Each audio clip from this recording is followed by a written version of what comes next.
The thundering sound of hooves cut through the twilight as the stagecoach disappeared into a cloud of dust, leaving Catherine Zimmerman alone at the desolate crossroads, her hopes shattered like the promises she'd carried all the way from Boston.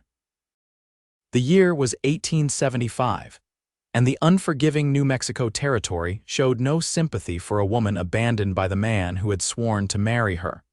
Catherine's shoulders shook with each sob as she collapsed onto her trunk, the only possession besides her carpetbag that remained. The coachman had been kind enough to leave her belongings before continuing on his route, but kindness wouldn't save her from the approaching night in open country. "He said he would be here," she whispered to the empty crossroads, her fingers clutching the worn letter. William had written such beautiful words, describing the life they would build together on his claim. After 2 years of correspondence, she had finally agreed to come west, only to find no one waiting. The sun dipped lower, casting long shadows across the dusty roads. One led north toward Santa Fe, the other west toward smaller settlements, and the third, the one the stagecoach had traveled, led back east toward civilization and the life she had left behind. Catherine wiped her tears with a handkerchief, her pride momentarily overwhelming her despair. She was not some fragile flower to wilt at the first disappointment. She straightened her back and tried to think practically. Night was coming and she needed shelter. In the distance, she heard the steady rhythm of an approaching horse. Her heart leapt with hope. Perhaps William was simply late, but that hope dimmed as she saw a single rider approaching from the western road. The stranger slowed his horse as he approached. He was tall in the saddle, broad-shouldered and lean, his face partially obscured by the brim of his hat. His clothes were trail-worn but clean, and the Winchester rifle in his saddle scabbard suggested he was prepared for the dangers of the territory.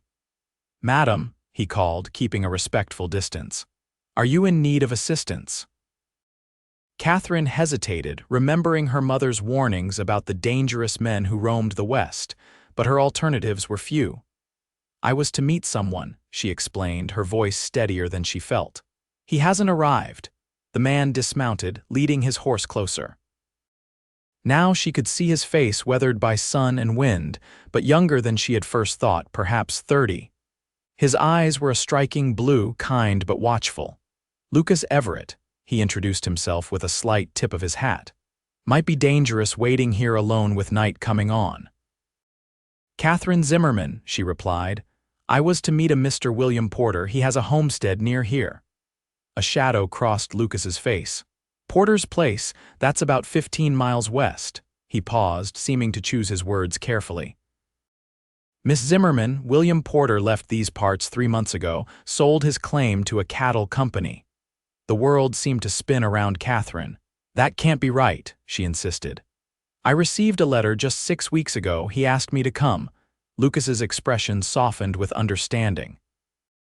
"I'm sorry to be the one to tell you this, but Porter wasn't known for his honesty. He left owing money to half the territory." Fresh tears threatened, but Catherine fought them back. "Then I have been a fool." "No, madam," Lucas said firmly. "The fool is the man who'd treat a lady so poorly." He glanced at the darkening sky. "My ranch is about 5 miles down the western road. My housekeeper, Mrs. Flores, keeps a room ready for guests. You'd be welcome to stay until you decide your next steps." Catherine weighed her options, which were painfully few. Return east on the next stagecoach, defeated and humiliated. Try to make her way to Santa Fe and find work, or trust this stranger who seemed genuinely concerned for her welfare. "That's very kind, Mr. Everett, but I wouldn't want to impose." "No imposition." "Mrs. Flores would appreciate the company." He smiled, and the warmth of it reached his eyes. "And you can call me Lucas." Something about his steady gaze made Catherine believe him. "Very well, Lucas, I accept your offer, but only until the next stagecoach." He nodded and moved to secure her trunk to his horse. "I'll lead the way on foot. It's not far, and Samson here can carry your things." As they started down the western road, the very one that should have led her to William, Catherine felt a curious mixture of disappointment and relief. The dream that had brought her west had died at that crossroads, but perhaps something else awaited her down this unexpected path. The sun had nearly set by the time they reached the Everett Ranch, a modest but well-maintained property nestled against the base of red-tinged hills.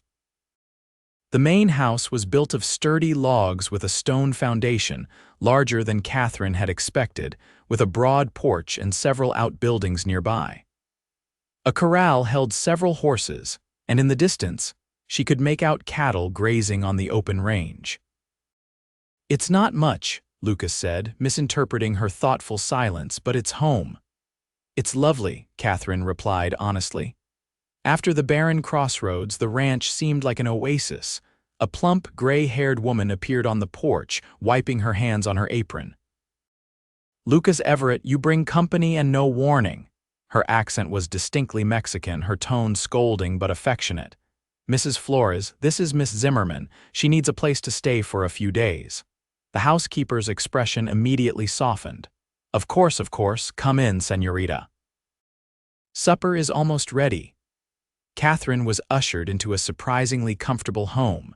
The main room held solid, handmade furniture arranged around a large stone fireplace.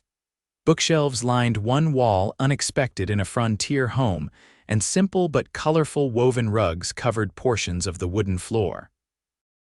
"The guest room is this way," Mrs. Flores said, leading Catherine down a short hallway. "It is small but clean." The room was indeed modest, containing a narrow bed, a chest of drawers, and a washstand with a pitcher and bowl. A small window looked out toward the western hills, now silhouetted against the last light of day. "This is perfect, thank you," Catherine said, genuinely touched by the woman's kindness. "Rest, wash up. Supper in 30 minutes." Mrs. Flores patted her hand before leaving. Alone, Catherine sat on the bed and finally allowed herself to fully process the day's events. William's betrayal stung deeply. She had left everything: her position as a schoolteacher, her small circle of friends, her aging aunt who had raised her after her parents died, all for a man who hadn't even bothered to be honest about his departure. And now she was dependent on the kindness of strangers. Lucas Everett seemed honorable, but Catherine had clearly misjudged one man already. She would need to be cautious and make plans quickly. At supper, Catherine learned more about her hosts. Lucas had come west after the war between the states, working as a cowhand, before saving enough to buy his own land 5 years ago. Mrs. Flores and her husband had been with him from the beginning.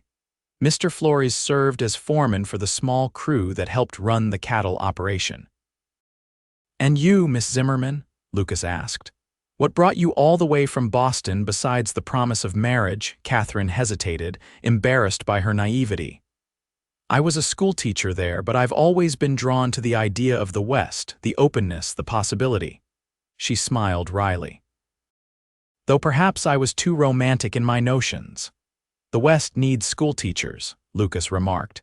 "The nearest school is in Santa Fe, too far for most families around here." "Lucas has been saying we need a proper school for years," Mrs. Flores added, refilling Catherine's coffee cup. "Many children on surrounding ranches get no education at all." Catherine's interest was piqued. "Is there no town nearby?" "Cedar Creek is about 10 miles east," Lucas explained. "It's small but growing. Has a general store, a saloon, blacksmith, even got a proper doctor last year." "No school yet, though." The conversation shifted to other topics, but a seed had been planted in Catherine's mind. Perhaps her journey west hadn't been entirely in vain. That night, lying in the unfamiliar bed, Catherine made a decision. She would not return east in defeat. William Porter had lied to her, but the West itself, with its vast skies and promise of new beginnings, had not.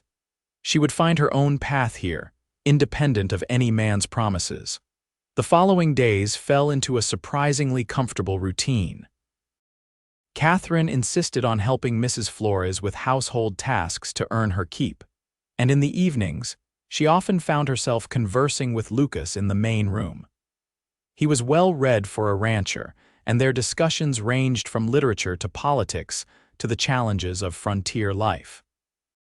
On her 4th day at the ranch, Catherine accompanied Lucas to Cedar Creek. The town was indeed small, consisting of one main street with wooden buildings on either side, but there was an energy to the place that suggested growth. As they tied their horses outside the general store, Catherine noticed a group of children playing in the dirt street, ranging in age from perhaps 5 to 12. "Do none of these children attend school?" she asked. Lucas shook his head. "Like I said, the nearest school's in Santa Fe. Most families here can't spare their children for the journey." Inside the store, Catherine was introduced to the proprietor, a jovial man named Henry Thompson, and his wife Martha. Upon learning Catherine was a teacher, Martha became animated, a real schoolteacher. "That's exactly what this town needs," Martha exclaimed. "We've been trying to convince the town council to establish a school for 2 years. "Is there much interest among the families?" Catherine asked. "Absolutely," Henry confirmed. "There must be 30 school-age children within a 10-mile radius. We've even got a building that could be converted. The old meeting hall hasn't been used since the new one was built last year." Catherine felt a flutter of excitement. Who would I speak to about such an arrangement? "Mayor Daniels would be your best bet," Martha suggested. "He's usually at his office above the bank in the afternoons." Lucas, who had been quietly observing, spoke up. "Miss Zimmerman is still considering her options, Martha. Let's not rush her into town business before she's even decided to stay." Catherine gave him a measured look. "True, but there's no harm in gathering information." By the end of their visit to Cedar Creek, Catherine had met with Mayor Daniels, inspected the potential schoolhouse, and learned that the town council had already set aside a small fund for education, but hadn't found a suitable teacher willing to relocate to such a remote area. "It seems almost providential," Catherine remarked as she and Lucas rode back to the ranch that evening, "that I should arrive just when they need a teacher." "Is that what you want?" Lucas asked, his expression unreadable in the fading light. "To stay and teach in Cedar Creek?" "I think it might be," Catherine replied, surprised by the certainty she felt. "It would be challenging, of course, but worthwhile." Lucas was quiet for several moments before saying, "You'd need a place to live. Cedar Creek doesn't have a boarding house yet." The mayor mentioned a small cabin behind the new meeting house. "It's basic but would serve until something better becomes available." "I see you've thought this through." Was there disappointment in his tone, or was she imagining it? "Not entirely," Catherine admitted. "But it feels right, like this is where I'm meant to be, despite how I arrived here." "Well, Cedar Creek would be fortunate to have you," Lucas said, spurring his horse slightly ahead. Catherine wondered at his sudden formality but dismissed it as they continued toward the ranch, the first stars appearing in the vast western sky. The following week was busy with preparations.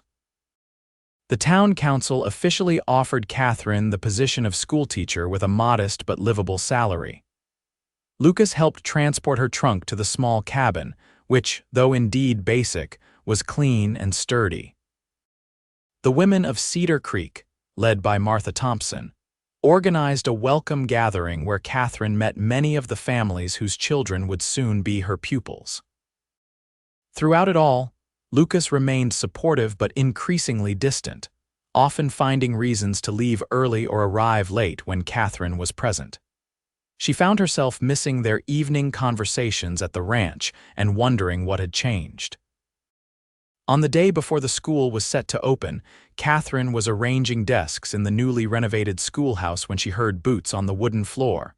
Looking up, she saw Lucas standing in the doorway, hat in hand. "I wanted to see how you were settling in," he said, glancing around the room. "Looks like you've been busy." "The townspeople have been incredibly helpful," Catherine replied, suddenly conscious of her disheveled appearance after hours of work. "Everyone seems eager for the school to open." Lucas nodded, taking a few steps into the room. "I brought you something. A small gift for your new beginning." He held out a package wrapped in brown paper. Touched by the gesture, Catherine unwrapped it to find a beautiful brass bell. "For calling your students to class," Lucas explained. "Every proper school needs one." "It's perfect," she said, genuinely moved. "Thank you, Lucas." He shrugged as if embarrassed by her gratitude. "It's nothing, just something I picked up in Santa Fe last month." An awkward silence stretched between them until Catherine gathered her courage. "I've missed our conversations," she admitted. "You've seemed distant lately."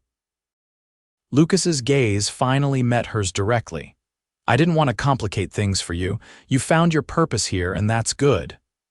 "Why would your friendship complicate anything?" He looked away again, focusing on the blackboard behind her. "Because I find myself thinking of you as more than a friend, Catherine, and that's not fair to you, not when you're just starting to build your life here." The admission sent a wave of warmth through Catherine. In the weeks since he'd found her at the Crossroads, Lucas had become important to her in ways she hadn't fully acknowledged. "Perhaps," she said carefully, "I should decide what complicates my life." His eyes returned to hers, hope visible despite his restraint. "What are you saying?" "I'm saying that my decision to stay in Cedar Creek has nothing to do with William Porter anymore. It's about finding my own path." She stepped closer to him. "And I'd like to know where that path might lead, with you." Lucas's smile transformed his face. "I'd like that too." Their first kiss was gentle, tentative, the beginning of something neither had expected when they met at that lonely crossroads. The school thrived under Catherine's guidance. Children who had never held a book learned to read, and parents marveled at their progress. Catherine found joy in teaching and in her growing relationship with Lucas, who rode into town several times a week to see her. As winter approached, bringing cooler temperatures to the New Mexico territory, Lucas invited Catherine to Sunday dinner at the ranch. It had become a regular occurrence, this weekly visit to the place where she had first found refuge. After the meal, Lucas suggested a walk to the small orchard he had planted 3 years earlier. The apple trees were still young but had produced their first proper harvest that fall. "I've been thinking," he said as they walked among the trees, their breath visible in the crisp air. "Cedar Creek is growing, but you're still living in that tiny cabin with winter coming." "It's not so bad," Catherine assured him. "Martha helped me insulate the walls and the stove keeps it quite warm." Lucas stopped walking and turned to face her. "I'm not saying this right." He took her hands in his. "Catherine, when I found you at that crossroads 6 months ago, I had no idea how completely you would change my life." Her heart began to race as she realized where the conversation was heading. "I love you," he said simply. "I love your strength, your kindness, your determination. I love watching you with your students and hearing your thoughts on everything from Shakespeare to cattle breeding." He smiled at her surprised laugh. "I know it hasn't been long, but I'm certain of my feelings. Would you consider becoming my wife?" Catherine's eyes filled with happy tears. "Yes," she answered without hesitation.